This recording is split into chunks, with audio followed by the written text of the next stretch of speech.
connaissait la valeur de l'héritage de ses parents. Aucun prix n'était suffisant pour vendre son héritage. L'héritage spirituel que nous avons en Christ vaut plus que l'or, l'argent ou la renommée. Inestimable. Mais il existe un ennemi qui veut toujours diminuer la valeur de notre trésor. Malheureusement, beaucoup ont déjà vendu leur héritage pour quelque chose de temporaire. Simon Acte 8, 18 à 20. Cet homme se trompait grandement en pensant que la valeur du spirituel pouvait être achetée avec le matériel de ce monde. L'héritage spirituel est dans une autre catégorie. Il ne croit pas que ce qui existe dans ce monde puisse se comparer à ce don divin. Pas à vendre. Vous seriez perdant.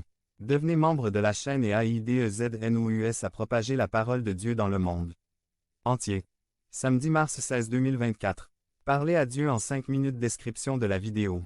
Le coût de l'obéissance à Dieu. Résumé. Peu importe ce qu'il en coûte, le vrai chrétien sera capable de plaire à Dieu. Ce n'est pas toujours facile, mais cela produit toujours la victoire.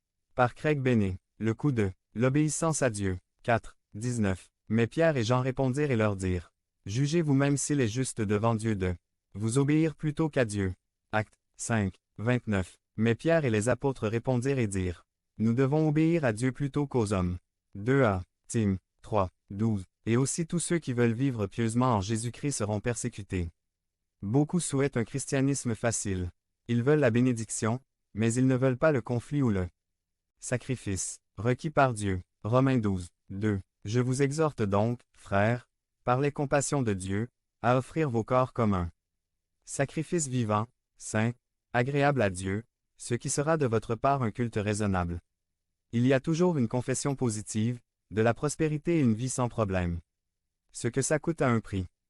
L'ordre suprême. Il est nécessaire que les disciples et chaque croyant fassent preuve d'une loyauté absolue envers le Dieu vivant. Il est notre patron principal. Sa parole est la plus haute. Dieu a établi des dirigeants humains rois, présidents, maires, enseignants, gestionnaires, superviseurs, etc. Et nous devons les respecter et les honorer. Mais lorsqu'ils nous demandent de faire des choses contraires aux principes bibliques, nous sommes obligés d'obéir à Dieu. Obéir à Dieu ne vous rend pas toujours populaire et ne résout pas toujours vos problèmes.